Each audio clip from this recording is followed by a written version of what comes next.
주님의 이름으로 사랑하며 축복합니다. 오직 나의 나된 것은 하나님의 은혜입니다. 아멘. 다 함께 주기도문으로 우리의 신앙을 고백합니다. 하늘에 계신 우리 아버지, 아버지의 이름을 거룩하게 하시며 아버지의 나라가 오게 하시며 아버지의 뜻이 하늘에서와 같이 땅에서도 이루어지게 하소서. 오늘 우리에게 일용할 양식을 주시고 우리가 우리에게 잘못한 사람을 용서하여 준 것 같이 우리 죄를 용서하여 주시고 우리를 시험에 빠지지 않게 하시고 악에서 구하소서. 나라와 권능과 영광이 영원히 아버지의 것입니다. 아멘. 하나님의 말씀은 출애굽기 40장 34절 35절 말씀입니다. 구름이 회막에 덮이고 여호와의 영광이 성막에 충만하매 모세가 회막에 들어갈 수 없었으니 이는 구름이 회막 위에 덮이고 여호와의 영광이 성막에 충만함이었으며. 아멘. 마음 중심에 무엇이 있느냐에 따라서 그 사람의 가치관과 삶의 목적과 방향이 결정됩니다. 왜냐하면 마음은 우리 삶의 컨트롤 타워와 같은 역할을 하기 때문입니다. 잠언 말씀에 보면 무릇 지킬 만한 것보다 내 마음을 지키라 한 이유가 여기에 있습니다. 만약 우리 마음 중심에 물질에 대한 욕심이 자리 잡고 있다면 어떻게 될까요? 모든 인간 관계를 이해 득실의 관점에서만 생각하려 할 것입니다. 물질의 많고 적음에 따라 삶의 희비가 갈릴 것입니다. 황금 만능주의에 사로잡혀 돈이 인생의 전부인 것처럼 생각하고 살 것입니다. 우리가 성도답게 살려고 하면 우리 마음 중심에 누구를, 무엇을 모시고 살아야 할까요? 하나님을 삶의 중심에 모시고 살아야 할 줄 믿습니다. 하나님을 중심에 모시고 사는 삶은 어떤 삶일까요? 범사에 하나님을 최우선에 두고 삽니다. 출애굽기 40장 17절 말씀에 보면 둘째 해 첫째 달 곧 그 달 초하루에 성막을 세우니라 했습니다. 하나님은 이스라엘 백성들이 애굽에서 나온 지 2년째 되던 그 해 첫 달 초하루에 성막을 세우라 하십니다. 성막을 언제 세울지는 하나님이 정하십니다. 하필이면 왜 해가 시작되는 첫째 달 초하루에 성막을 세우라 하신 걸까요?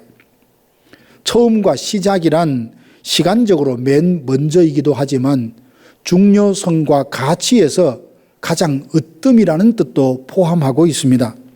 새해 첫날 한 해를 시작하는 그날에 성막을 세우라 하심으로 하나님과의 관계 회복과 예배 드림을 삶의 최우선에 두라는 말씀입니다. 이스라엘 백성들이 광야 생활할 때 어떤 장소에 도착하여 진영을 꾸릴 때 어디에 어떤 지파를 세울지는 하나님이 정하십니다.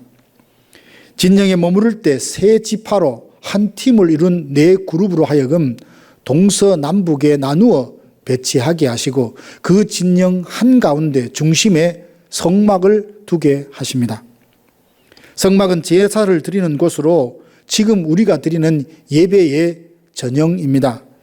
하나님은 이스라엘에게 성막을 중심에 두게 하시듯 우리가 예배를 드림으로 삶을 시작하길 원하십니다.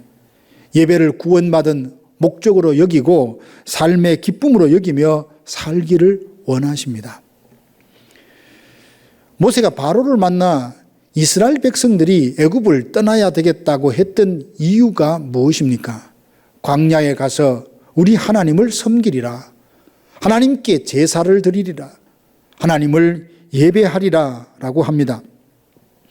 출애굽기 성경의 전체 구조를 보면 야곱과 그 가족이 애굽으로 내려가서 어떻게 큰 민족이 될 수 있었는지, 모세의 소명을 받는 과정과 이스라엘 백성들이 애굽에서 어떻게 구출받았는지를부터 시작하여 십계명과 여러 율법을 말씀하시고 출애굽기 40장 마지막 결론 부분에 성막 봉헌을 배치하신 데는 이유가 있습니다. 출애굽의 목적이 곧 하나님께 예배함이라는 뜻이 아닙니까? 예배가 모든 것의 시작이요, 전부요, 결론이 되어야 합니다. 어떤 이유로 예배가 삶의 우선순위에서 밀려난다면 이는 하나님을 내 삶의 우선순위에서 밀어내는 것과 같고, 예배 없이 무슨 일을 시작하는 것은 첫 단추부터 잘못 꿰는 것과 같습니다. 엘리의 두 아들 홈니와 비느하스는 안타까운 종말을 맞이했는데 성경에 보면 그 이유가 여호와께 드리는 제사를 멸시했기 때문이라 했습니다. 사랑하는 성도 여러분, 하나님께서 새해 첫날에 맞추어 성막을 세우게 하시고 이스라엘 진영 한가운데 배치하게 하시고 출애굽기의 성경 그 결론 부분에서 성막을 봉헌하는 내용을 배치하신 그 이유는 이 모든 것이 하나님을 삶의 최우선에 드리고 예배드림을 우리 삶의 우선에 두라고 하신 뜻입니다. 하나님 중심적인 삶은 신실한 예배자로 살아가는 것입니다. 예배는 내가 하나님께 속한 자임을 공포하는 것이고 하나님이 내 삶의 주관자가 되시는 것을 인정하는 신앙 행위입니다. 오늘 하루도 좋은 일꾼이 되기 전에 신실한 예배자가 되기를 힘써 주님의 기쁨이 되는 하루가 되기를 주님의 이름으로 축복합니다. 하나님을 삶의 중심에 두고 사는 자는 자신을 거룩하게 함으로 주님 쓰시기에 합당한 자로 준비합니다. 성막을 세운 후에 먼저 지성소에 법궤를 들여놓습니다. 맨 먼저 들여놓았던 법궤는 하나님의 임재하심을 상징하는 가장 거룩한 성물입니다. 그 다음 성소에 들여놓을 떡상, 향단, 그리고 등잔대를 들여놓고 마당에 번제단과 물두멍을 두었습니다. 그리고 성물은 기름을 발라 거룩하게 구별했습니다. 하나님은 성물에 기름을 발라 거룩하게 하시듯 우리를 세상으로부터 구별하여 내어 거룩하게 하시고 주님이 쓰시기에 합당한 자로 준비시키십니다. 주인의 집에 금그릇, 은그릇, 나무그릇, 질그릇 여러 그릇이 있지만 주인의 쓰기에 합당한 그릇은 깨끗한 그릇입니다. 이와 같이 우리도 거룩한 자가 되어 주님 쓰시기에 합당한 자로 준비되어지는 은혜를 누릴 수 있기 원합니다. 출애굽기 40장을 보면 여러 번 반복해야 나타나는 글귀가 있습니다. 여호와의 명령대로 행하였더라. 모세는 모든 일을 하나님의 명령대로 했습니다. 모세의 나이가 80이었으니 자기 나름대로의 경험과 지식을 가지고 의견을 보탤 수 있습니다. 그러나 모세는 하나님의 명령대로 행했습니다. 어떤 분은 자기의 판단을 하나님의 판단 위에 두고 하나님의 뜻이 마치 불합리하고 불완전한 것처럼 생각했는지 자기의 뜻을 덧붙이는 경우가 있습니다. 그러나 모세는 하나님의 명령대로 행했습니다. 모든 일을 자기의 생각을 덧붙이지 않고 주의 뜻대로 행했습니다.